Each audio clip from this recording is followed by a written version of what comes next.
Hello everybody, this is Fernando for the latest special edition video. I'm doing part 2 now of my Las Vegas trip, the one that I took for the Area 51 VIP tour. As we left off on part 1, I had just finished visiting the locale where Independence Day filmed some of their famous scenes. So check out part 1 if you have a chance, if you wanted to get caught up on that last part. This one, part 2, will have to do with primarily going up some of the areas there near towards Area 51 and visiting some of the very famous signs and locations, including the little alien restaurant that has to do towards the way towards Area 51. So let's continue part 2 of this special edition video. So as you can see this photo here, we went back on the road and it was another lengthy trip of sorts, just a whole lot of highway with a whole lot of nothing towards the left and right. Beautiful scenery as always. All this parched waste desert land of sorts. It just seemed like it just never ends. And so it was kind of surreal to see this compared to like it is here in Austin, where almost every piece of real estate, every square inch is filled with something. Here, there is absolutely nothing, just endless desert lands of sorts. So finally, we came across some sort of civilization. There's a teeny tiny town of sorts. I don't even know if you can call it a town, but there's just a few houses that are pockmarked here and there. And within those houses, within that area, there's one gas station of sorts. It's a weird gas station. It's the way the tour guide stated, it's the only gas station for either if you're heading towards it or away from it for like 2 hours. So this is the stop to make if you're getting any gas, if you have to take a restroom break, if you want to get any snacks, any stuff like that. It's the go-to place essentially. When we went there, it was kind of busy and there was a lot of cars that were pulled in, and they even have in some ways like some areas, I guess I don't know how big they were, but they were truck stop areas. This picture that you're looking on the inside, we walked in and I saw this weird, quirky little corner that just had to do with a lot of, I guess, gifts that you can purchase. As always, they're counting on a lot of tourists who are around that area to take advantage and make sure that they have a lot of things to sell to them. And so this one, I thought it was kind of interesting to note. This gas station, it's more along the lines of like a mini mart of sorts. Obviously, it has a lot of gas station stuff associated with it, but when I was walking around, there's a lot of different aisles. I mean, you could buy cold meat, you could buy hardware of sorts. There's even, I thought I saw like clothing as well. So it's a tiny little mart of sorts, nowhere near the size of, let's say, what a regular grocery store or retail store chain would be. But in this case, it was the only thing to use between now and like the next 2 hours of sorts. Outside, they had some locale stuff that was for the season. Like in this case, you're looking at the giant snowman, the inflatable snowman that was outside.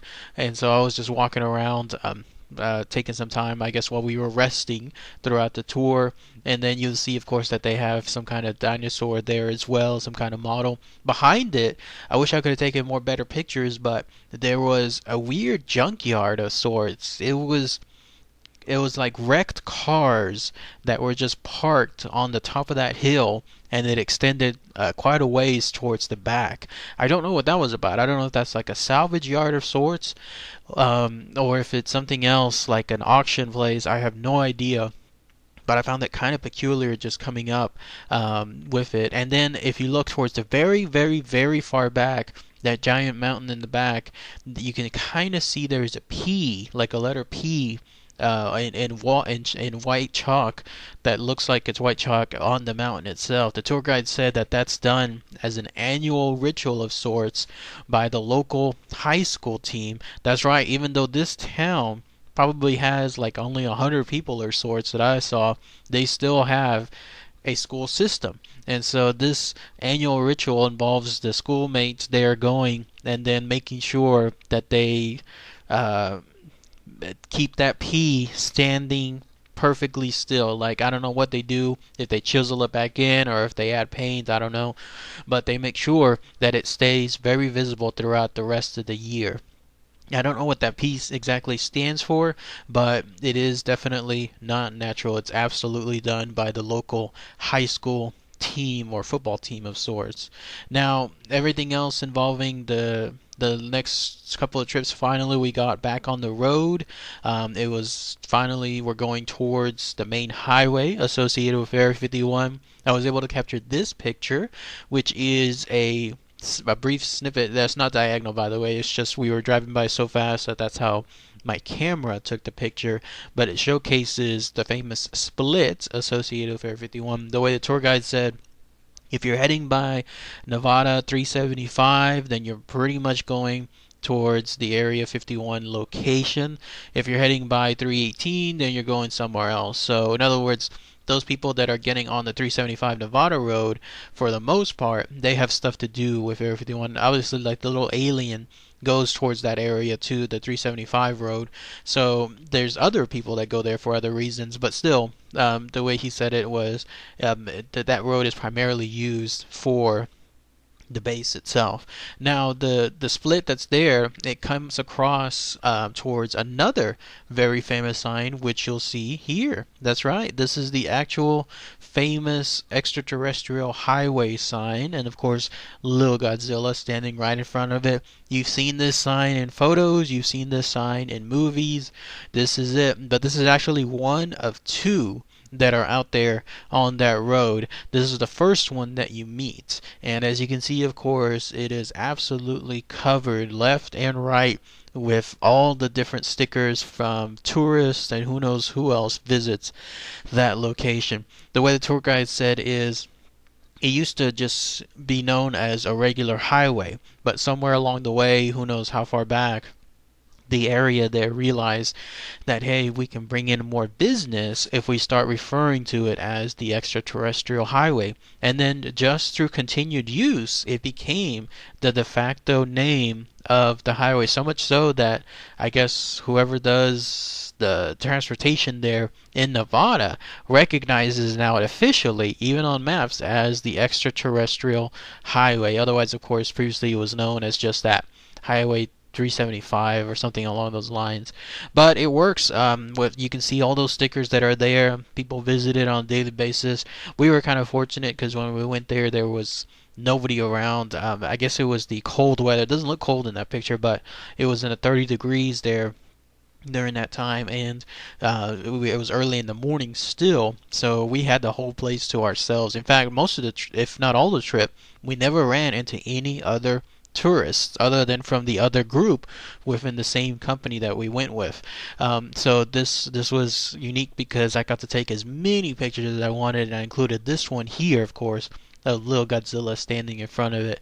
Every now and then, the way the tour guide said is, the state highway comes in, like when it gets too full when it comes to those stickers, then they just scrape off all the stickers and then it starts anew. People start coming back again, they start putting new stickers, and then it just fills up and it repeats. I wish I could have taken a picture, but towards the bottom pole, the left hand pole, somebody put like a piece of tin foil, of course alluding to those crazies that believe that they're making contact with who knows how many other dimensions, and so they put on the tinfoil hat to make sure that they don't receive that contact in their head, and so someone is making fun and spoofing that with that tinfoil, but alas, I did not take that picture.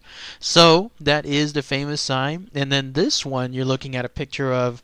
These are actually some cars, or in this case trucks, from Area 51. The way the tour guide said is, apparently there are some workers there who don't want to take that daily flight, the one that I mentioned in my other video from Janet. Those airlines, those airplanes that are just set up for the Area 51 location employees. They don't want to take them. I don't know why. Because the idea, by this point, we were traveling over 2 hours just to get to this location from Las Vegas or from any other place, and most likely these people, these employees, live in Las Vegas, as most of them do.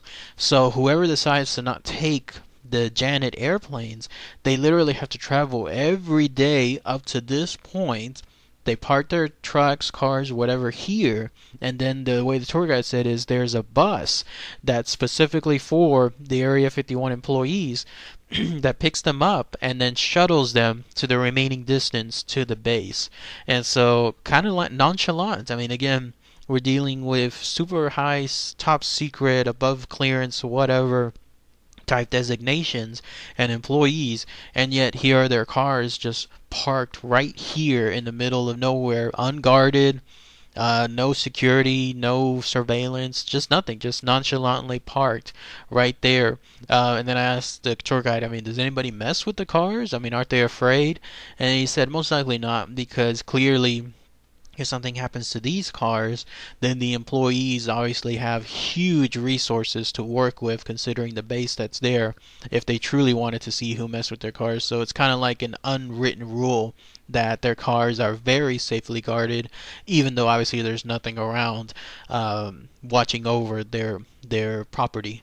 So for those employees, whoever they are, in this case we had two of them here that had their parked cars and then were already at work there at Area 51. Kind of crazy when you think about it. This is as close as we can get to some of the employees that are there, but then that's it.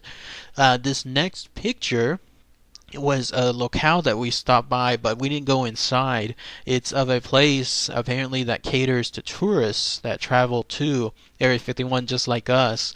If you go inside, apparently they have a whole bunch of little trinkets, stuff you can buy, the usual stuff if you wanted to like buy it for yourself or friends and family members to show that to showcase that you were there. But the way the tour guide said, he's been there before and he's had several other tours there as well, and they've been treating them pretty badly. The tourist, apparently, whoever that owner is of this location, she is not too happy. Straight, as crazy as it sounds, she's not too happy with the tourists that go there. I don't know how she expects business to go there otherwise, because there is nothing surrounding this area. Absolutely nothing, unless you count that gas station that was still quite a ways away that I just mentioned a couple of minutes back. I mean, nobody's going to travel really from there to go to here. So I don't know how this person stays in business. As you can see, there's no other cars there. It was just us, and we stayed there just for a little bit on the outside just to take pictures. But that's about it. The tour guide also said that someone, I think, stole that giant alien that's on the front, who knows how many years back, but they were found, and then I guess they were prosecuted, and the alien was returned. So that's also interesting to note as well. So back on the road, we continued. Now we started to see some interesting stuff. As we got closer to Area 51, because it was still a little quite away, we started to notice that there were some things flying in the air. Nothing, of course, UFO related, nothing that fortunate. Like, if only we could be so lucky in broad daylight to have seen something like that. But no, instead we started to see activity associated from the base itself. And this is activity like military aircraft that were, I guess, flying around and doing exercises of some sort. You're looking at this picture, for example. This is one of the best shots that I took. It shows 4 military planes flying in formation, and they fly pretty fast. I mean, these planes, they'll start from one horizon, and then within a very short time period they'll be across the other horizon. And it's no secret that the tour guide said that eventually when you get to the point with them there, they have sonic booms that occur regularly, sometimes multiple times a day. And he said eventually we'll hear one, and I did hear one later on, and I'll explain that in a few minutes. But the way he said it is, in this case we were kind of lucky because we saw multiple planes doing multiple tests. Like, here's another picture that you can see. I mean, it showcases they were almost like in a dogfight of sorts, kind of chasing each other. He said if we were really lucky, sometimes we even see flares that are fired off from one plane to another just as an exercise. Well, I didn't see any that day, unfortunately, but at least I saw, it looks like them chasing one another, so that was very, very fascinating to know. And then this one here, it's kind of hard to see, but it's showcases, I circled it in the yellow, This was a much larger plane. This was like a cargo plane of some sort that was doing some kind of low tests. I mean, low ground tests. I mean, they flew pretty low to the ground, but not too close to us. But otherwise, I would have gotten a better shot.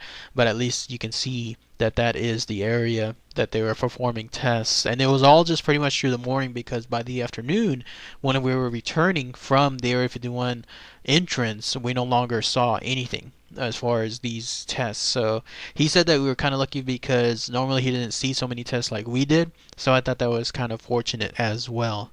And then this other picture, this was also very strange. You'll notice that there's some cows right in the middle of the road. So you hear the urban legends, the tales of these cows being abducted by UFOs, and you'll find that there's cows that were being tested on, that you find carcasses. This area, all of it, everything that you've seen the horizon and then during our trip, it's all considered open range. There is absolutely no limits to these cows. They can walk anywhere they want to. There's no gates, no fences, no barbed wires, nothing. So there are multiple signs everywhere on the road where it says open range, and then it says to look out for cows, and then we finally saw some cows ourselves here as well. So these cows, it was kind of weird too. They must be used to the traffic. As little as it is, they still are used to it, because when we were approaching, they just nonchalantly just continued crossing over as slowly as they want, and then eventually, like you'll see that one there, was just staring back at us, just staring, like obviously not scared at all with regards to any traffic or the harm of it. It just pretty much stood there. This next picture showcases the second sign, the one associated with the extraterrestrial highway. There's little Godzilla again standing in front of it. This is very close now to what's called Rachel, Nevada. I'll talk about that here in a minute. But this second sign, you'll see again, is just pot marked once again with so much stickers, so many people that have visited this locale and then posted their, I guess, remembrance on it as well. So no different than the other sign. It's just there for the second sign. I don't know if there's one more or if there's any more down the road. Somebody might need to point me out and tell me if that's true, and if so, then that would be good to hear. But otherwise, this was our second stop. And then our third stop was in front of this, Rachel, Nevada, which you'll see here showcases the entrance to Rachel, Nevada. Brief history on Rachel, Nevada. The way he said it was named Rachel because this town is somewhat new. I think it's been in existence only since the last century, like mid-century or so. And the way he said it was called something else, but the very first baby born there in the city ended up dying a couple months later, and so to dedicate something to her, they decided to name or rename the city what was her name, in this case Rachel, and so it's stuck ever since then officially as Rachel, Nevada. And you can see Rachel, Nevada in the background. It's a tiny town. I don't know what the population is, I can't see it on that sign, but it's got to be less than 100 people. Really, really tiny town. But they do have their own stuff. Like you can go there. They have their church, I believe. They have even a post office, if I'm not mistaken. They have like some kind of official government building, like whatever they have as a city hall of some sorts. And then of course they have what is their most famous tourist attraction, which is the little alien. But I'm going to save that for part 3, so be on the lookout for that as well. Alright everybody, thanks again as always. Take care.